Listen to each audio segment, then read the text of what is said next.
Hi friend, welcome my YouTube channel Mamun lifestyle मो दीप्ति आपण मानकु स्वागत जनाऊँ। फ्रेंड्स चलतु देखि नबा आजिर रेसिपी होची चिकेन पकोड़ा। वर्षा पागरे पूरा जमी जीव मार्केट भली। एडी देखि पड़थिबे मु चिकेन पकोड़ा रे चिकेन रे किछि मरच गुंड देछि आ जीरा गुंड स्वाद हिसाब रे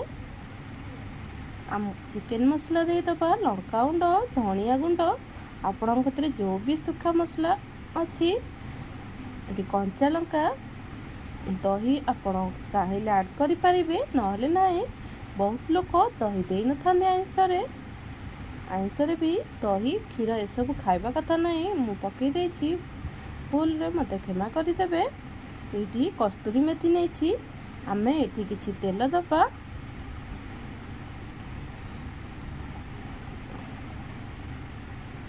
एबे आमे मार्केट भली देखा जिबा पाई कलर गुंड ऐड करिबा। फूड कलर आपण चाहिले न देले मध्य चलिबो। एटी गोटा जीरा दबा,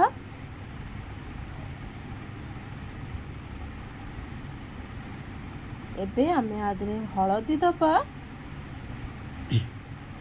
मेन होची स्वाद हिसाब रे लूण, जहा बिना तरकारी साग सब अधूरा ही थाए।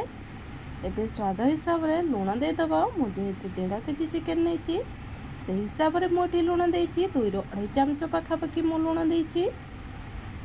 आपण देखिक लूण नेबे। सेही लूण स्वाद बिना अधूरा, किंतु जदि लूणी हो जाए सेटा भी खाइबा को कष्टकर। तरकारी हेले तो आमे लूण कोनोसी ना कोनोसी उपाय काटि दबा, किंतु जेहेतु एटा पकोड़ा लूण बाहर करिवार कोनोसी उपाय नहीं। एठी देखि पारुथिबे मु 2 चामच पाखापाखि बेसन नेछि। एबे आमे 4 चामच पाखापाखि कॉर्नफ्लोर नहीं जिबा, माने 4 मुठा नहीं जिबा। एई भली आमे 4 मुठा कॉर्नफ्लोर नहीं जिबा। आपणकर घरे जदि समस्ते अंडा पसंद करुथिबे तो चिकेन जेतले गोळौचंती सेतले अंडा माने कंचा अंडा फटेइकी देई परिबे, किंतु हमर किछि जण माने कंचा अंडा गोळेले तांको खाइबा को भल लागेनी। सेथि पई मु किछि छाणी साला परे ऐड करिबी। नहले आपण माने कमेंट करिवे कि दीदी आपण कंचा अंडा कोन पई देलेनी।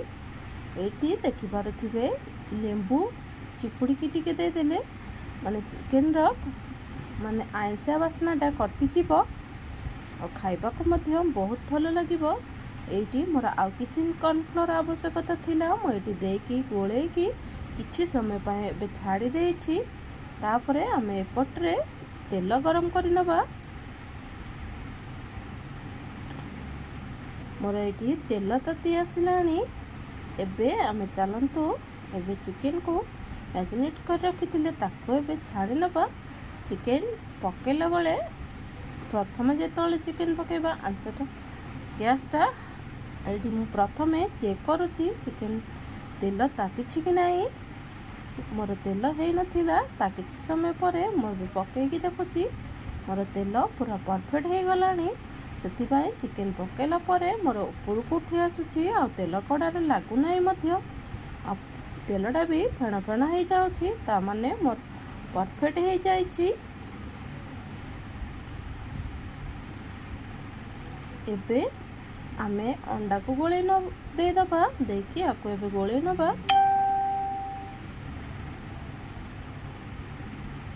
एबे पूरा मोर मार्केट भली रेडी हो जीवो चिकेन पकोड़ा। गैस को चिकेन छाणला बेले पूरा हाई रखिबे नाही, नचेत ऊपर कला पड़ी भीतर पोड़ी जीवो। माने भीतर कंचा रहिबो, ऊपर लाल पड़ी जीवो, किंतु भीतर कंचा रहिबो, खाइबा को भल लागिबो नाही।